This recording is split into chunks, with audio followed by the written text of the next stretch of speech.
Bonjour à tous, bienvenue pour ce 10e épisode de cette saga sur ces 12 dernières années de vie, années de changement de vie, de changement professionnel, de changement de vie personnelle,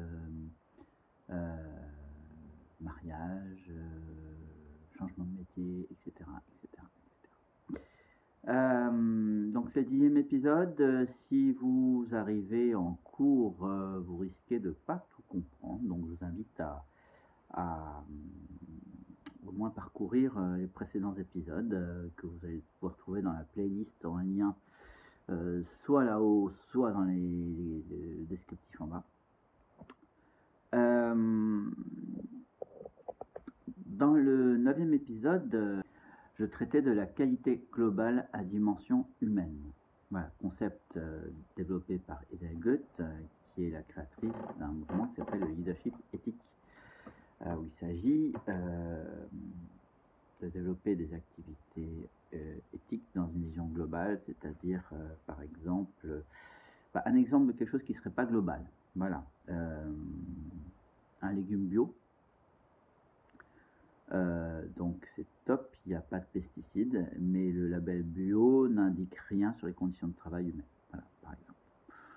Ou le fair trade, par exemple, qui est un label qui touche aux conditions de travail.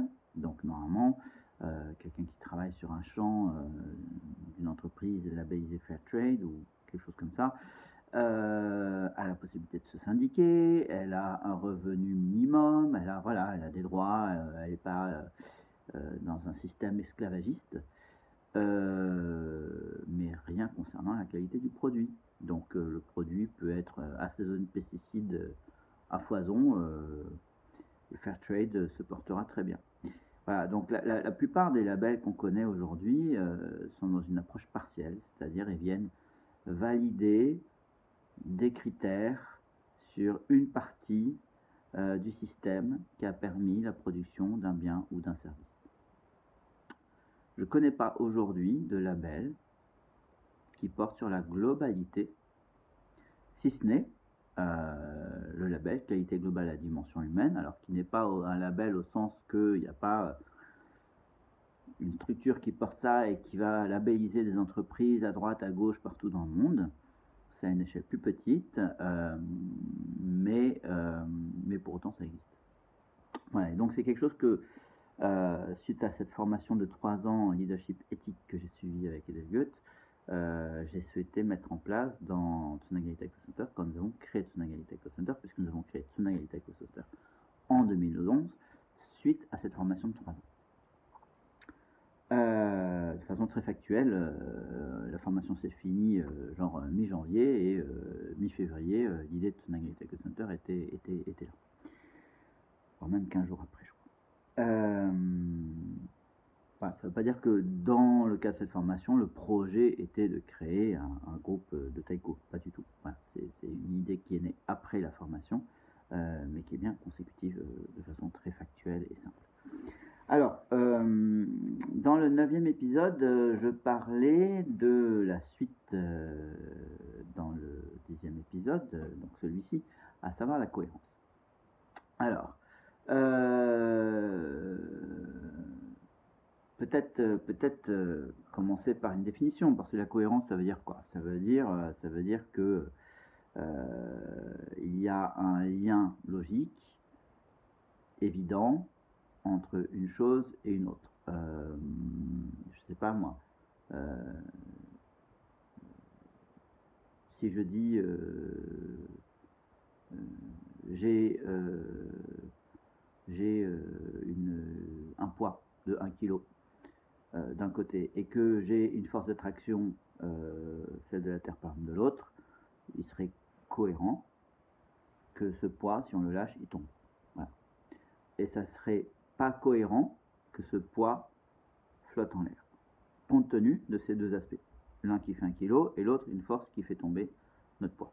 Alors, c'est pas très scientifique ce que je suis en train de dire là, c'est très critiquable d'un point de vue purement mathématique, mais c'est juste pour essayer de faire comprendre qu'est-ce qu'on entend par cohérence.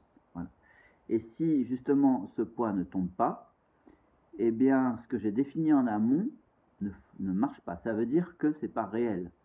C'est pas inscrit dans la matière. Ça veut dire que soit le poids fait 0 g, dans ce cas il flotte, avec le vent par exemple, ou il fait 1 g, et il peut flotter avec le vent, why not, s'il a suffisamment de surface, soit il n'y a pas de gravité terrestre. Voilà. Donc ce que j'ai énoncé, si ça ne se réalise pas, s'il n'y a pas cette cohérence dans la concrétisation, c'est que il y a quelque chose qui n'était pas là, qui n'était pas un fait, qui n'était pas une réalité, tout simplement. Donc quand les choses sont cohérentes, ça veut dire que quelque part elles sont concrètes dans la matière. Ou que ça se vérifie, en tout cas. Si je dis 2 plus 2 font 8, avec les règles mathématiques que l'on connaît, ça n'est pas cohérent. Voilà. Et donc ça ne se vérifie pas. Si je dis 2 plus 2 font 4, avec les règles mathématiques que l'on connaît, ça se vérifie, donc c'est cohérent. Voilà. Donc la cohérence s'inscrit dans un système logique, les mathématiques par exemple, ou d'un système matériel avec les lois de la physique, etc. Où voilà, un poids, s'il n'est pas tombé par terre, il n'est pas tombé par terre. S'il n'y a pas eu d'impact, il n'est pas tombé, il n'y a rien. C'est comme ça. Donc ça veut dire que soit il ne fait pas 1 kilo, soit il n'y a pas de gravité terrestre, encore une fois. Ou qu'il y a un autre élément qui est intervenu dans mon système, genre, je sais pas, une tornade, et que ce poids de 1 kilo s'est envolé. Et dans ce cas, je rétablis la cohérence, mais il a fallu que j'inclue dans mon système la tornade. Voilà. Si la tornade n'était pas dans mon système de pensée, c'était pas cohérent. Bref, je vais arrêter là sur la définition. Je pense que les choses sont assez claires pour chacun. Dans notre société, on a souvent un problème de cohérence. Où ça je pense qu'on est quand même très nombreux au niveau de cette famille humaine à être animés de bonnes intentions et de bonne volonté.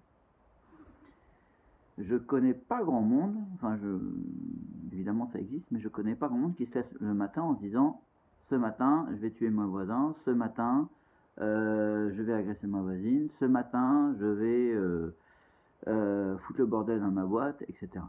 Ça peut arriver, mais ça veut dire qu'on est déjà arrivé à un stade avancé, voire grave, de problématiques existantes. D'accord ? Si on part de quelqu'un qui prend une semaine pour lui et se recentre, etc., et qui se dit, bon, qu'est-ce que j'ai envie de faire dans la vie ? Il y a peu de chances qu'ils disent, j'ai envie d'aller raser et tuer tout le monde, et faire chier tout le monde, et battre mes enfants, etc. Il y a peu de chances. Hein. On est globalement tous nés avec de bonnes intentions, on a eu tous de beaux rêves dans notre enfance en général, sauf si notre enfance a été très très abîmée par des parents qui faisaient ce qu'ils pouvaient, mais qui n'étaient pas en mesure de faire mieux que ce qu'ils ont fait, et que c'était déjà dur. Pour autant, on a quand même malgré des situations difficiles, souvent des beaux rêves quand on est enfant. Et alors pourquoi tout ça se réalise pas ? Pourquoi tout ça se met pas en cohérence pour exister dans notre vie ? Pourquoi on vit pas la vie qu'on aurait voulu vivre ? Peut-être parfois. Pourquoi le projet qu'on est en train de lancer, il part en couille alors qu'on pensait avoir réuni tous les bons éléments pour que ce projet se concrétise bien et des beaux fruits, etc. Pourquoi il n'y a pas cette cohérence, la plupart du temps, très souvent, pas tout le temps, heureusement, entre notre inspiration à l'initiative d'une association, à l'initiative d'un projet, à l'initiative d'une entreprise, à l'initiative d'un mariage, à l'initiative d'une naissance, etc. Pourquoi entre cette aspiration-là, qui est à l'initiative d'une action, et le concret, le mariage qui se termine en divorce, l'entreprise qui coule ou qui met du monde à l'hôpital en burn-out, etc., ou le projet qui part en couille et qui finalement Il y en a qui partent avec la caisse et en fait, le projet a plutôt desservi que servi. Pourquoi entre l'aspiration et la réalité qui s'est créée, il n'y a pas de cohérence, souvent. Et pourquoi c'est important, cette cohérence? Voilà, comment on vérifie. Moi, quand j'ai créé Tsunagali, j'avais des envies. Et j'avais envie que ça se concrétise. Et en même temps, je savais qu'il y avait des écueils possibles, parce que je les avais vus ailleurs. Et j'avais pas envie que ces écueils arrivent. Mais alors, comment j'ai fait pour me prévenir de ces écueils? Comment j'ai pu gérer les écueils quand ils sont arrivés quand même? Comment ça se fait, ça? Je pense que c'est important. C'est important. Alors, voilà, me viennent beaucoup de choses, certaines pas simples à expliquer comme ça en vidéo, sans support, sans tableau, sans de quoi dessiner ou autre.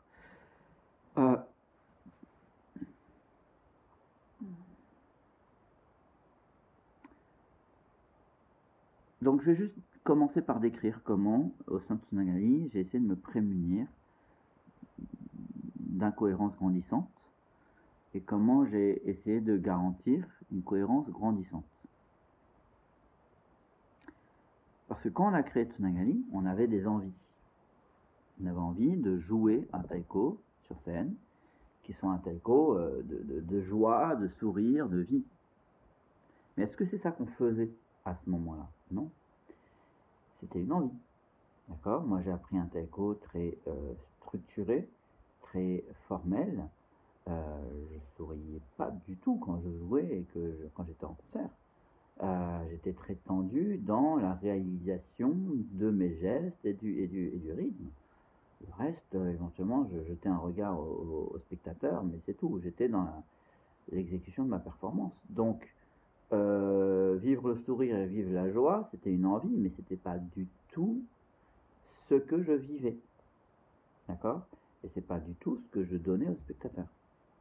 Pour autant, mon envie, c'était de faire vivre au spectateur un taiko qui soit dans voilà, la vie, la joie, quelque chose qui verticalise et qui donne envie. Bon, bah, donc, déjà, au début de Tsunagali, il a fallu accepter ce gap. Il a fallu accepter qu'il y avait une envie d'un côté et une réalité qui était loin de cette envie. Et si accepter ça n'était pas possible, soit je faisais une croix sur l'envie, soit j'arrêtais de regarder où j'étais en train de jouer en me berçant d'illusions que j'étais déjà là. Au choix. D'accord? Si on n'arrive pas à accepter que dans l'instant présent, il y a une différence entre notre aspiration, ce vers quoi on tend, et là où on est aujourd'hui, alors soit on renie cette aspiration, non, mais c'est pas accessible, c'est trop compliqué, j'y serai jamais, c'est trop douloureux de vivre cet écart, donc je me cantonne à là où je suis, et je me satisfais de là où je suis, et je solidifie là où je suis. J'ai aucune critique sur ça, je dis juste que ce sont des possibilités, ce ne sont pas forcément des choix conscients.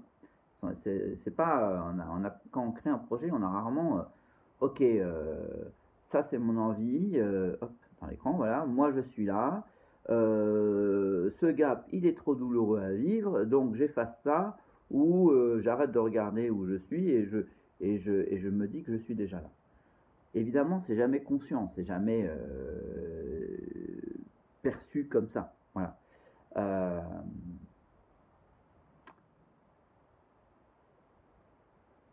Donc, comment on fait si on ne le perçoit pas? Comment on fait voilà. Alors, je crois que faire un projet, par exemple Tsunagali, c'est déjà une étape avancée dans ce processus-là d'acceptation de ce gap. C'est-à-dire que commencer par ça, c'est trop compliqué. C'est comme si vous voulez commencer par commencer les maths en faisant des divisions. Non, quand on commence les maths, on commence par des additions. Et si on met un gamin de 3 ans devant des divisions, en tout cas avec les techniques d'enseignement qu'on a en France, on ne va pas y arriver. Voilà. Donc là, monter un projet et chercher la cohérence, etc., c'est déjà une étape avancée dans ce processus d'apprentissage, il me semble en tout cas, tel que je l'ai vécu, entre accepter une envie, accepter de regarder là où je suis et de voir que je n'y suis pas, voire pas du tout, voire très loin, et mettre en place des stratégies pour commencer à avancer dans la bonne direction, dans la direction de mon envie, et pas dans d'autres directions. Cette phase-là que je viens de décrire, c'est déjà quelque chose d'avancé. C'est-à-dire que moi, j'ai commencé un travail de mise en cohérence 3 ans plus tôt en me formant dans cette formation en leadership éthique avec Hélène Goethe. Je l'ai commencé au niveau perso, en faisant le constat du monde, voilà, le constat du monde, la réalité des choses, en acceptant de reconnecter à des envies d'adolescent, de comment j'ai envie que le monde soit. Et ça, c'est quelque chose sur lequel j'avais fait une croix moi-même pendant mes années de vingtaine et début de trentaine. J'avais renié ce rêve que j'avais quand j'étais adolescent de voir un monde magnifique et rayonnant. Défaitiste, j'avais accepté cette réalité et j'avais accepté que ça serait cette réalité point barre. Parce que si des hommes et des femmes très connus n'étaient pas écoutés malgré des émissions de télé, des films, des magazines, etc., qu'est-ce que moi, pauvre petit samaritain lambda, j'allais pouvoir faire sur ce monde-là? Donc j'avais renié mes rêves et j'avais accepté le monde tel qu'il est, point. Donc déjà, il a fallu que j'accepte de regarder le monde tel qu'il est à nouveau, faire le constat, et avant ça aussi, ou en même temps, accepter de voir que j'avais des rêves, et que ces rêves, ils ont existé, et que je pouvais les refaire vivre en moi. Le rêve d'un monde meilleur, quoi, tout simplement, l'envie que ce monde soit meilleur et d'y contribuer. Donc à partir du moment où j'ai accepté ça, j'ai pu commencer à regarder où je pouvais agir dans ce monde réel-là pour envoyer des gouttes d'eau dans le sens d'un monde meilleur. Un monde meilleur, c'est quoi? C'est un monde où la biodiversité grandit, où l'être humain vit mieux dans la globalité. C'est pas juste avoir à manger et un toit, c'est aussi des conditions psychologiques de vie où on n'est pas maltraité, on peut se projeter, on peut être reconnu dans un environnement social, etc. Et à partir de là, j'ai commencé à bouger. Par exemple, j'ai changé de banque. Donc j'ai découvert que la banque dans laquelle j'avais placé mon argent était une banque qui finançait des projets qui étaient particulièrement agressifs et destructeurs pour l'environnement et la société humaine. Et j'ai cherché donc des solutions. J'ai trouvé qu'il y avait en France 2 banques, la NEF et le Crédit Coopératif, qui n'étaient pas parfaites, mais qui faisaient pas du greenwashing là-dessus et qui étaient factuellement, activement impliquées dans des projets plutôt de qualité, de développement de tissu local, etc., etc., et qui ne mettaient pas leur argent dans des gros pipelines pourris qui allaient polluer partout, etc., ou autres projets à l'avenir très incertains pour la société humaine et l'environnement. Et donc j'ai changé de banque, voilà, tout simplement. Donc voilà, j'ai commencé un petit pas ici, j'ai juste changé de banque, de façon à ce que l'argent issu de mon gagne-pain voilà, ne serve pas à produire des choses qui entretiennent le monde tel qu'il est avec toutes ces problématiques qui ne me conviennent pas. Voilà, donc j'ai commencé par, grosso modo, retirer des billes où moi j'alimentais ça, pour les mettre dans des endroits où j'alimente quelque chose qui va dans une direction d'un monde plus respectueux de l'environnement, de l'être humain, de la société, des enfants, etc. Donc j'ai commencé par des petites choses comme ça, j'ai pas commencé par créer Tsunagali Taiko Center. Donc j'ai changé de banque, j'ai changé de fournisseur d'électricité, parce que j'ai vu que voilà, avoir une technologie pour produire l'électricité qui condamne des portions entières de sol de notre planète, qui est notre lieu de vie, qui est notre maison, c'est là où on construit nos maisons, très factuelles, c'est là où on met des endroits pour les enfants pour jouer, c'est là où on met des écoles. D'accord? Si la Terre est polluée, on ne va pas mettre nos écoles à 100 mètres en l'air en train de flotter en altitude. pas aujourd'hui. Et puis si on doit le faire, je pense que ce sera à contre-cœur. Donc c'est précieux. Et j'ai compris à un moment que en fait notre fournisseur d'énergie électrique historique était extrêmement engagé euh, à entretenir et à faire continuer euh, le nucléaire en l'occurrence, qui est une technologie qui euh, peut, et ça existe déjà en France et ailleurs, euh, rendre des sols impropres à la vie euh, pour les centaines de milliers d'années à venir. Voilà.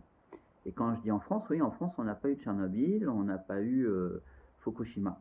Mais en France, on a eu des mines d'uranium et on a enterré sous des gymnases, sous des parkings, dans des centres de parcours, dans des endroits de parcours sportifs, on a enterré les résidus de ces mines. Et donc, ce sont des zones en France, pas mal dans l'est de la France, euh, où il y a des taux de cancer plus élevés. Voilà, donc ce sont des lieux qui sont, alors impropres à la vie, c'est peut-être un peu un grand mot, mais impropres à une vie de qualité saine, parce qu'un cancer, c'est pas comme un rhume, hein, d'accord. Quand on a un cancer et qu'il dure, c'est une vie qui se rétracte, voire s'arrête. Donc voilà. Quand je dis impropre à la vie, c'est pas au sens pouf, tu arrives là et tu meurs d'un coup. C'est au sens où avoir une vie digne n'est pas possible à cet endroit. Et une vie digne, c'est une vie en pleine santé. Euh, donc quand on vit à côté d'un parking dont le sous-sol est fait à partir des pierres de ces mines, le quartier est un lieu où on ne peut pas, on peut espérer passer entre les gouttes, mais en tout cas il y a de très fortes chances qu'on ne puisse pas avoir une vie digne, pleine, voilà, tout simplement, parce qu'à un moment on va être rattrapé par un cancer ou quelque chose comme ça. Ça existe en France, d'accord. Je ne sais pas si je mettrai des liens en description. Aujourd'hui, il y a Google, il y a YouTube, et les curieux peuvent faire quelques recherches et trouveront des documentaires et des films extrêmement bien faits sur ces sujets. Donc, je reviens sur ce que j'étais en train de dire. J'ai découvert donc que EDF nourrissait ça, euh, et que ça n'était pas ce à quoi je souhaitais contribuer. Alors, je ne travaille pas chez EDF, donc j'ai pas eu besoin de démissionner, c'est facile. Mais je savais que tous les mois, je payais ma facture d'électricité. Et que donc cet argent, ils s'en servent certes pour entretenir le système électrique, mais ils s'en servent aussi pour leur recherche et développement. Et la recherche et développement pour du nucléaire, pas pour autre chose. En tout cas à l'époque. Maintenant, ça change tout doucement, mais c'est parce qu'ils en sont obligés.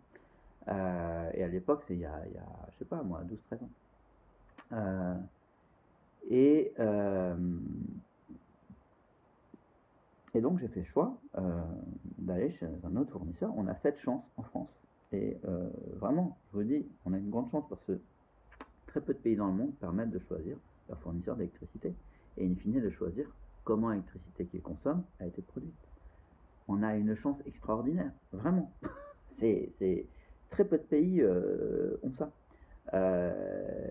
Et donc j'ai profité de cette opportunité pour aller chez, en l'occurrence, Enercop. Je ne veux pas faire de pub, mais c'est à ma connaissance le seul fournisseur, non pas d'électricité verte, parce qu'aujourd'hui il y en a d'autres, mais qui n'est pas une société commerciale avec un business as usual, on fait de l'électricité verte parce qu'il y a une demande.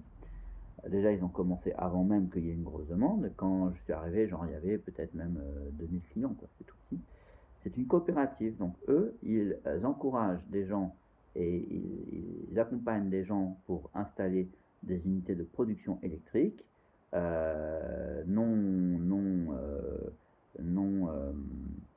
donc non nucléaires, pas de pétrole, pas de charbon, enfin pas de choses qui viennent de dessous de la terre, mais du solaire, du hydraulique, de l'éolien, etc.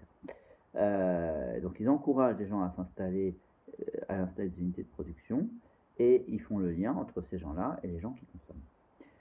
Voilà, c'est pas une société dont le sujet, c'est une redistribution d'actions, c'est pas une société dont le sujet, c'est la masse financière. Leur sujet, c'est un changement de société, tout simplement. Et donc, j'ai pris des parts là, et j'ai pris deux parts, quoi. Mais ça, c'est pas important. Et surtout, depuis donc une dizaine d'années, l'électricité que je consomme a été produite 100% à partir d'énergie, je vais pas dire propre parce que c'est pas vrai. Un panneau solaire, pour le fabriquer, ça pollue, une éolienne aussi, etc. Mais la pollution générée par la fabrication d'un panneau solaire et même sa destruction, etc., et pareil pour l'éolienne, ne crée pas une pollution à même de rendre impropre à la vie une portion de terre. Voilà. Ça crée une pollution qui est gérable, qui peut être maîtrisée, est-ce qu'elle l'est aujourd'hui ou pas, j'en sais rien, et qui ne représente pas des coûts en recherche et développement astronomiques. Voilà.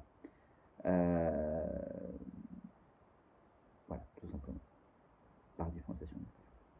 Donc voilà, j'ai commencé à faire des choix qui sont les miens. Je ne dis pas que vous devez faire ces choix-là. Ce sont les choix que j'ai faits pour me mettre en cohérence avec mes aspirations. C'est-à-dire commencer. Donc, il y a le monde tel qu'il est. Moi, je suis dedans et je contribue au monde tel qu'il est avec tous ces déséquilibres. J'ai cette aspiration. Et donc, j'ai commencé à faire ce chemin de mise en cohérence où j'ai commencé à orienter ma contribution. Je vais y arriver. À orienter ma contribution vers la société que j'ai envie de voir un jour exister. Que ce soit de mon vivant ou pas, c'est pas très important, mais j'oriente mon action. Je suis à l'intérieur de ce monde. Je contribue encore pour partie au déséquilibre, mais là où je peux le faire, je contribue à une direction différente. Et ça, c'est ce que j'appelle le chemin de mise en cohérence. On peut le limiter à une ou deux actions, voilà, changer de banque, changer de fournisseur électrique, point. Et se satisfaire de ça. On peut avoir envie de plus. Moi, j'avais envie de plus. J'ai fait cette formation pendant 3 ans qui m'a montré que je pouvais faire plus. Comme vous d'ailleurs, hein, on peut tous faire plus si on en a envie, si le cœur nous anime. C'est pas une question d'obligation. Il ne faut pas voir la mise en cohérence comme une obligation, mais comme une envie. Voilà. Vous voyez une pomme, vous avez envie de la manger, c'est pas une obligation. Ou vous n'avez pas envie de la manger, peut-être vous verrez une pêche à côté, vous aurez envie de manger la pêche et pas la pomme. Voilà, donc c'est tout. S'il n'y a pas la connexion à un sens, alors ça devient l'obligation et ça perd toute pertinence. Je vais juste creuser un peu ça. Si je change de banque ou de fournisseur par obligation, parce que c'est comme ça, parce que mon conjoint me le demande, parce que j'aurai meilleure conscience, etc.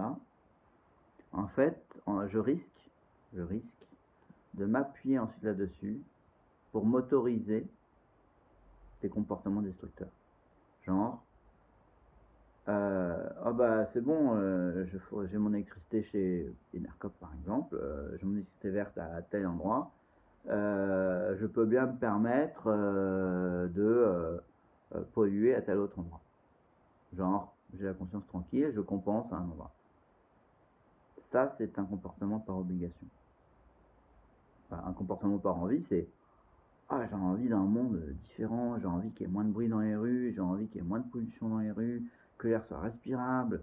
J'ai pas envie qu'un jour on puisse plus produire de vin en France ou de fromage ou on puisse plus consommer les légumes de France. J'ai envie de ça. J'ai envie que ce qu'il y a puisse continuer d'exister, etc. Avec une meilleure qualité et que les gens puissent être en meilleure santé. J'ai envie, profondément. Qu'est-ce que je peux faire? Ah, bah, je peux contribuer avec une électricité qui risque pas de compromettre tout ça. Ah ben c'est top, j'ai envie de le faire. Mais c'est pas, je l'ai fait parce qu'il fallait le faire, quoi. Voilà. Donc ça c'est très important. Faire des choses aussi bonnes soient-elles par obligation auront, à court terme c'est bien, à moyen à long terme, in fine, ça sera contre-productif. Sachez-le. Parce que in fine, ça va créer des comportements inverses. chez vous, autour de vous. Vous l'aurez fait, mais alors les gens autour de vous ne voudront surtout pas le faire tellement et vous auront vu en chier parce que vous aurez fait un truc par obligation. Alors que si vous faites les choses par envie et par cœur, le cœur, alors ça donnera et même envie à vos enfants ou à d'autres d'aller plus loin, de faire pareil, de creuser le sujet, etc. Donc voilà, j'ai commencé un chemin de mise en cohérence comme ça, et Tsunagali a été un pas de plus, c'est-à-dire, ok, dans ma vie, dans mon activité professionnelle, ma contribution de chaque jour, puisque quand on travaille en général, c'est au moins 3-4 jours par semaine minimum, si on veut arriver à en vivre en tout cas, sans aide, etc. Eh bien j'ai envie que ce temps-là que je passe, il contribue à faire changer les choses dans la société. Et donc, j'ai créé avec Ayuko, ma compagne, Tsunagali Taekwondo Center pour ça, pas pour autre chose. Voilà, donc j'arrive déjà à une demi-heure, peut-être je vais faire des coupes, mais je pense que le sujet de la cohérence va prendre aussi le 11e épisode, puisque je vais décrire maintenant dans le projet, concrètement, de quoi, qu'est-ce qu'on a fait pour la mise en cohérence. À bientôt pour le 11e épisode.